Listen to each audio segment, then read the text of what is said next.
शौकीन बिल्ली। कुछ ही वर्ष पहले की बात है कि भारत की राजधानी दिल्ली में सानू नामक एक बिल्ली रहती थी। वह देखने में अत्यंत रूपवती थी तथा उसे वन सबर कर रहने का बहुत शौक था। उसके पास रहने वाले अन्य पशु उसे शौकीन सानू कहते थे। एक दिन सानू जमा मस्जिद के मीना बाजार गई। वहाँ उसने एक बहुत सुंदर कोट अपने लिए खरीदा। कोट का रंग लाल था। उस पर सुनहरे बटन लगे हुए थे। घर आकर सानू ने कोट पहना था। दर्पण के समक्ष खड़ी होकर स्वयं को निहारने लगी। उसे आभास हुआ कि वह संसार की सुंदर बिल्ली है। बाहर ठंडी हवा चल रही थी। सानू ने अपना सिर पर बांधा तथा अपने पड़ोसियों पर अपनी टोपी लगाई और घर से निकल पड़ी। उसने अपने नौकर टिनटिन नामक चूहे को भी साथ ले लिया। आस पड़ोस में रहने वाले जीवों गिलहरी, बंदर तथा लोमड़ी ने उसे देखा तो देखते ही रह गया। सानू मानो सातवें आकाश पर उड़ने लगी। वह सिर ऊंचा करके तथा तनकर उनके सामने से निकल गई।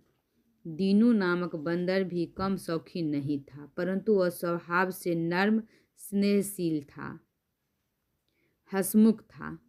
उसे एक नया जैकेट खरीदी थी तो उस पर बहुत जचती थी। शेष पशु उसका बहुत आदर करते थे।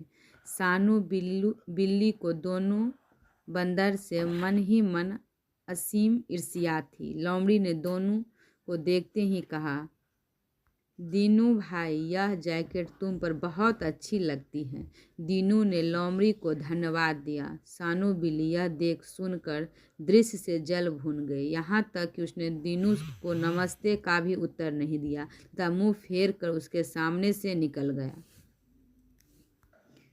सभी पशु अभिमानी सानू की दुर्दशा का तमाशा देख रहे थे। अतंत दीनू बंदर आगे आया। उसे सानू पर दया आ गई थी। कुछ दूर जाने पर टिनटिन चूहा गिलहरी को नमस्ते कहने हेतु रुक गया। सानू उसे डांट कर बोली, रुको, क्यों गया वह? क्योंकि मौसी लगती है। तेरी क्रोध तथा अभिमान के कारण सोनू का सिर घूम चुका था। अपनी शान का और प्रदर्शन करने के लिए वह सिर तान कर चलने लगी। अचानक उसके पांव में ठोकर लगी तथा वह संभल ना पाई। फलत वह एक निकट की जोरों में फिसलकर गिर पड़ी। उसका कोट कीचड़ से लथपथ हो गया। सभी पशु उस पर हंसने लगी। सानू कीचड़ भरे पानी में छटपटाती रहती थी, परंतु बाहर निकल नहीं पा रही थी।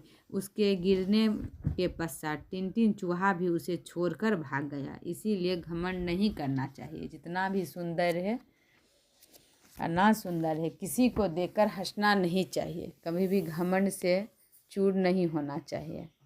कहानी अच्छा लगे तो सपोर्ट कीजिए।